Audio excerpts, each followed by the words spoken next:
Hello friends, எல்லோரும் எப்படி இருக்கீங்க? ஸ்வீட் ஷாப்பில் கிடைக்கிற மாதிரி ஜாங்கிரி வீட்டில் எப்படி செய்யலாம்? ஆமாங்க, ஜாங்கிரி தான்.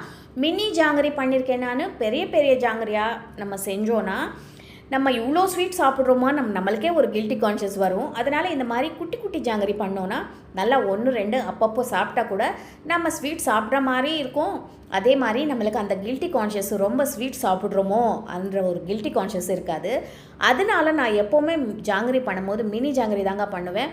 அப்படி போகும்போது ஒன்று, இப்படி வரும்போது ஒன்று, நான் என் பசங்க சாப்பிட்டுட்டே இருப்பாங்க, நானும் ஜாலியாக சாப்பிட்டுட்டே இருப்பேன். இந்த மினி ஜாங்கிரி பண்ணுறது எப்படி அப்படின்னு நான் இன்றைக்கி காட்டிடுறேன். இது ரொம்ப ரொம்ப ஈஸிங்க. நம்ம ஸ்வீட் ஷாப்பில் தான் வாங்கணும்னு தேவையே இல்லை. வீட்டிலவே ஈஸியாக செஞ்சிடலாம். ஜாங்கிரி செய்கிறது பெரிய இது கிடையாது, ஈஸியாக செஞ்சிடலாம். இந்த மினி ஜாங்கிரி செய்கிறதுக்கு நம்ம என்ன பண்ணணும்னா, ஒரு அளாக்கு நம்ம எவ்வளோ ஜாங்கிரி, இது நான் ஒரு சின்ன கப்பு தான் அங்கே பண்ணியிருக்கேன். நான் இது ஒரு 20-30 ஜாங்கிரி வந்திருக்கு. நீங்கள் ஒரு 4 பேர் 5 பேர் வீட்டில் இருக்கும்போது ஒரு சின்ன கப்பு உளுத்தம் பருப்பு ஊற வச்சிட்டிங்கன்னா போதும். நான் ஏற்கனவே உளுத்தம் பருப்பு ஊற வச்சுட்டேன்.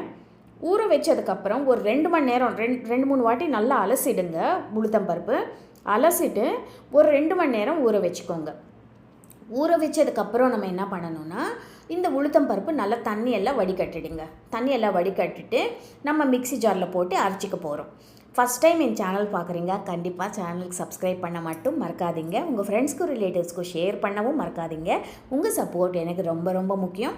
இப்போ நம்ம இந்த உளுத்தம் பருப்பு மிக்ஸி ஜாரில் போட்டுக்கலாம். மிக்ஸி ஜாரில் போட்டதுக்கப்புறம் கொஞ்சோண்டு தண்ணி ஊற்றிட்டு நம்ம நல்லா மையாக அரைச்சிக்கணும். சாஃப்டாக அரைச்சிடணுங்க. ரொம்ப சாஃப்டாக இந்த மாதிரி அரைச்சிடணும். இப்போ இதில் நம்ம கேசரி கலர் ஒரு சிட்டிகை போட்டுக்கலாம். அப்புறமா கொஞ்சோண்டு தண்ணி, நம்ம இந்த கேசரி கலர் மிக்ஸ் ஆகிறதுக்கு ஒரு 2 ஸ்பூன் தண்ணி, அப்புறமா 1 ஸ்பூன் கார்ன்ஃப்ளோர். நான் இது நான் சொன்ன மாதிரி ஒரு சின்ன கப்பு தாங்க எடுத்திருக்கேன். நீங்கள் ஒரு 1/4 கிலோ போடுறீங்கன்னா ஒரு 2 ஸ்பூன் கார்ன்ஃப்ளோர் போட்டுக்கோங்க. 1 ஸ்பூன் அரிசி மாவு. அரிசி மாவும் கார்ன்ஃப்ளோரும் நம்ம குவான்டிட்டிக்கு தகுந்த மாதிரி போட்டுக்கணும். இப்போது ஒரு சிட்டிகை உப்பு, எப்போவுமே ஸ்வீட்டில் ஒரு சிட்டிகை உப்பு போட்டோன்னா அந்த டேஸ்ட்டே ரொம்ப நல்லாயிருக்கும். இப்போ பாருங்கள், மிக்சியில் நான் நல்லா அரைச்சிட்டேன். இந்த மாதிரி இருக்கணுங்க கன்சிஸ்டன்சி. நம்ம தோசை பேட்டரை விட கொஞ்சம் திக்காக இருக்கணும். இட்லி மாவோட கொஞ்சம் தின்னாக இருக்கணும். இட்லி மாவு கொஞ்சம் திக்காக இருக்கும் இல்லையா, தோசை பேட்டர் இன்னும் கொஞ்சம் லூஸாக இருக்கும். அந்த மாதிரி நடுவில் இருக்கணும் இந்த கன்சிஸ்டன்சி. நம்ம பைப் பண்ணுறதுக்கு ஈஸியாக இருக்கணும். இந்த மாதிரி நம்மளுக்கு மாவு ரெடி ஆயிடுச்சு. இப்போ நம்ம இந்த ஜாங்கிரி புளியறதுக்கு இந்த மாதிரி காட்டன் துணி எடுத்துக்கலாம், இல்லைன்னா இந்த மாதிரி பைப்பிங் பேக் எடுத்துக்கலாம், இல்லைன்னா நம்ம பால் கவர் இருக்கும் இல்லையா, அது கூட எடுத்துக்கலாம். நீங்கள் பால் கவரில் மேலே அந்த இது கட் பண்ணிவிட்டு இந்த மாவு ஃபுல்லாக இதில் நிரப்பிட்டு கீழே சின்ன ஹோல் ஒன்று கட் பண்ணிவிடுங்க. அப்படியே புளிஞ்சிக்கலாம். காட்டன் துணி எடுத்திங்கன்னா இந்த மாதிரி சின்ன கார்னரில் இந்த மாதிரி சின்ன ஒரு கட் பண்ணிவிட்டு அதுவும் யூஸ் பண்ணிக்கலாம். பைப்பிங் பேக்னால் ரொம்ப ரொம்ப ஈஸியாக செஞ்சிடலாம். நான் இன்றைக்கி பைப்பிங் பேக்கில் தாங்க செஞ்சுருக்கேன். இந்த மாதிரி நான் மாவு ஃபுல்லாக இதில் நிரப்பிட்டு நல்லா சின்ன கட் பண்ணியிருக்கேன். இந்த மாதிரி மாவு ஃபுல்லாக ஃபில் பண்ணிட்டேன். இதுக்குள்ளே நம்ம சர்க்கரை பாகு ரெடி பண்ணணும். 2 கப் சர்க்கரை எடுத்திருக்கேன். இதில் 1 கப் தண்ணி ஊற்றிட்டேன்.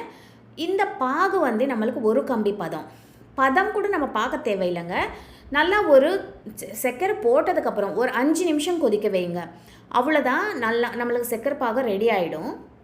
இது ரொம்ப அந்த கம்பி பதம் 2 கம்பி 3 இதெல்லாம் தேவையே இல்லை. நல்லா ஒரு கம்பி பதம். நம்ம ஜாமுன் குலாப் ஜாமுன் எல்லாம் பண்ணுவோம் இல்லையா, அது பண்ணும்போது நம்ம ஒரு கம்பி பதம் சர்க்கரை பாகு வைப்போம். அந்த மாதிரி நல்லா சர்க்கரை நல்லா கரைஞ்சிட்டாலே போதும். இப்போது நம்ம எண்ணெய் சூடு பண்ணிட்டோம். நான் இந்த மாதிரி மாவு ஃபுல்லாக நிரப்பிட்டேன். சின்ன கட் பண்ணிவிட்டு இந்த மாதிரி புளிஞ்சுக்கோங்க. நம்ம ஷேப் ரவுண்டாக இந்த மாதிரி சின்ன சின்ன குட்டி குட்டியாக நம்ம முறுக்கு செய்வோம் இல்லையா, அந்த மாதிரி சுட்டிட்டிங்கன்னா சூப்பராக இருக்கும்.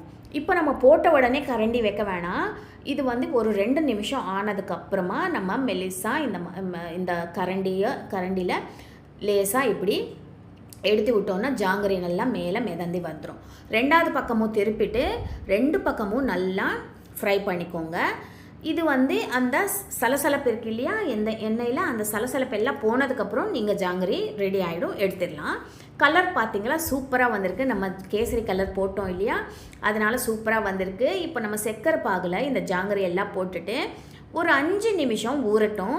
மூடி போட்டு ஒரு 5 நிமிஷம் இந்த சர்க்கரை பாகில் ஊறட்டுங்க. அப்புறமா நீங்கள் எடுத்து சர்வ் பண்ணிடலாம். இது சர்க்கரை பாகு இழுக்கிறதுக்கும் ரொம்ப நேரம் எடுக்காது. ஏன்னா நம்ம இது சூடாக அப்படியே போட்டோம் இல்லையா, அதனால் நல்லா சீக்கிரமாகவே சர்க்கரை பாகு நல்லா ஃபுல்லாக இழுத்துக்கும். நல்லா ஒரு வாட்டி இந்த மாதிரி மிக்ஸ் பண்ணிவிட்டு ஒரு 2லேருந்து 3 நிமிஷம் அப்படியே விட்டுருங்க. நெக்ஸ்ட்டு நீங்கள் சர்வ் பண்ணிடலாம். இந்த மாதிரி தீபாவளிக்கு நீங்கள் ஸ்வீட் செய்கிறீங்க, இல்லை கிருஷ்ண ஜெயந்திக்கு, இல்லை விநாயகர் சதுர்த்திக்கு, இந்த மாதிரி ஃபெஸ்டிவல்ஸ் எல்லாம் வரப்போது நீங்கள் இந்த மாதிரி ஸ்வீட் செய்கிறீங்கன்னா ஒரு வாட்டி கொஞ்சோண்டு ஒரு சின்ன அளவுக்கு ட்ரை பண்ணிக்கோங்க. இப்போ ட்ரை பண்ணிவிட்டு நீங்கள் நிறைய குவான்டிட்டி செய்யும்போது நம்ம ஃபஸ்ட்டு ஒரு வாட்டி செய்யும்போது என்னென்ன மிஸ்டேக் செய்கிறோம் அதெல்லாம் செய்யாமல் நெக்ஸ்ட் டைம் நிறைய குவான்டிட்டியில் செய்யும்போது நம்மளுக்கு அந்த தப்பு இல்லாமல் ஈஸியாக செஞ்சிடலாம். இந்த மாதிரி ஜாங்கரி நீங்களும் உங்கள் வீட்டில் ட்ரை பண்ணி பாருங்கள். உங்கள் பசங்களுக்கு ரொம்ப ரொம்ப பிடிக்கும். கண்டிப்பாக ட்ரை பண்ணி எப்படி வந்ததுன்னு சொல்லுங்கள். அடுத்த இன்னொரு நல்ல வீடியோவில் உங்களை சந்திக்கிறேன். அது வரைக்கும் உங்கள் விஜி.